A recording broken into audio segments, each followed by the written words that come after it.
শাশুড়ি মার কাছ থেকে শেখা ছোট মাছের চচ্চড়ি আজকে নিজের হাতে আমি রান্না করে সবাইকে খাওয়ালাম।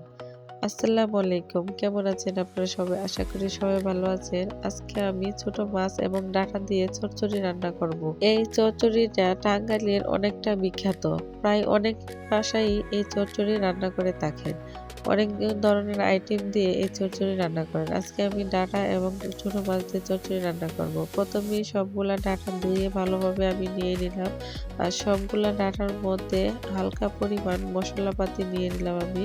সব মসলা একটু একটু করে নিয়ে নিচ্ছি পরিমাণ মতো, কারণ যত মশলা কম দিবেন তত চচ্চড়িটা মজা হবে। তারপরে পেঁয়াজ কাঁচামরিচ বেশি করে কেটে আমি দিয়ে দিলাম। এই ধরনের খাবারের মধ্যে পেঁয়াজ আর কাঁচামরিচ একটু পরিমাণ মতো বেশি দিতে হয়, আর সাথে সয়াবিন তেল বেশি দিলে বেশি স্বাদ হয়। আপনারা পরিমাণ মতো দিয়ে দিবেন। আমিও পরিমাণ মতো নিয়ে নিলাম। নেওয়ার পরে ভালোভাবে ডাঁটাগুলা মাখিয়ে নিলাম।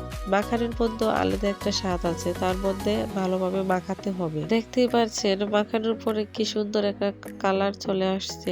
তারপরে আমি ছোট মাছগুলা ধুয়ে রেখেছিলাম, এই মাছগুলা দিয়ে দিচ্ছি। সবগুলা মাছ একসাথে দিয়ে আবার হালকা পরিমাণে আমি মাখিয়ে নিলাম মাছগুলা সহকারে। মাশাআল্লাহ, মাখানোর পরে কালারটা খুব সুন্দর আসছে আর দেখতেও খুব সুন্দর দেখা যাচ্ছে। তারপরে আমি সবগুলা একসাথে মাখিয়ে চুলাতে বসিয়ে দিলাম। বসিয়ে দিয়ে পরিমাণ মতো পানি ঢেলে দিচ্ছি। আগে ভালোভাবে মাখিয়ে নিতে হবে, তারপরে পানি দিতে হবে। পানি দিয়ে ঢেকে দিলাম। প্রায় ৫-৭ মিনিট জাল দেওয়ার পরে আমি এখন দেখাচ্ছি আপনাদেরকে ফাইনাল লুক। আর এই যে পানি সবগুলো শুকিয়ে যাওয়ার পরে দেখতে এরকম সুন্দর দেখা যাচ্ছে। যখনই পানিটা শুকিয়ে কড়াইতে লেগে লেগে উঠবে তখনই নামিয়ে নিতে হবে। তখন বুঝতে হবে যে এখন চচ্চড়ি রান্না করা শেষ। আর এই যে আমি দেখেন রান্না শেষ করে আমি এখন বাটিতে নামিয়ে রাখছি। আর দেখতে মাশাআল্লাহ খুব সুন্দর দেখা যাচ্ছে। দেখতে যেমন স্বাদ হয়েছে, খেতেও মাশাআল্লাহ খুব স্বাদ হয়েছে। আর এই স্বাদওয়ালা রেসিপিটা আমি শিখেছি আমার শাশুড়ি মার কাছ থেকে।